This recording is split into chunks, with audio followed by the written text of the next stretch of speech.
দুনিয়া জুড়ে তৃতীয় বিশ্বযুদ্ধের দামামা কয়েক দশক ধরে সেই আভাস পাওয়া গেলেও এবার কি তা বাস্তবে রূপ নিচ্ছে? ইরান ইসরায়েলের হঠাৎ ভয়াবহ সংঘাত জড়ানোয় ইতিমধ্যেই বিভক্ত বিশ্ব।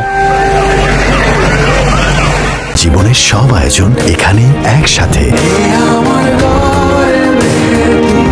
শুক্রবার থেকে ইরান ইসরায়েলের 2000 কিলোমিটার দূর থেকে চলছে পাল্টাপাল্টি হামলা। সময়ের সঙ্গে পাল্লা দিয়ে বাড়ছে ক্ষয়ক্ষতি আর প্রাণহানি। ছাড় দিচ্ছে না কোনো পক্ষই। ইরানের পাশে দাঁড়িয়ে ইসরায়েলের বিরুদ্ধে বড় ধরনের হুমকি দিয়ে বসেছে প্রতিবেশী পাকিস্তান। ইরানে ভুল করেও পরমাণু হামলা চালালে পাল্টা ইসরায়েলে পারমাণবিক বোমা হামলার হুমকি দিয়েছে দেশটি। বিষয়টি ইরানের রাষ্ট্রীয় সম্প্রচার মাধ্যমে সাক্ষাতে জানিয়েছেন ইরানের IRGCর কমান্ডার এবং জাতীয় নিরাপত্তা সদস্য মোহসেন রেজাই।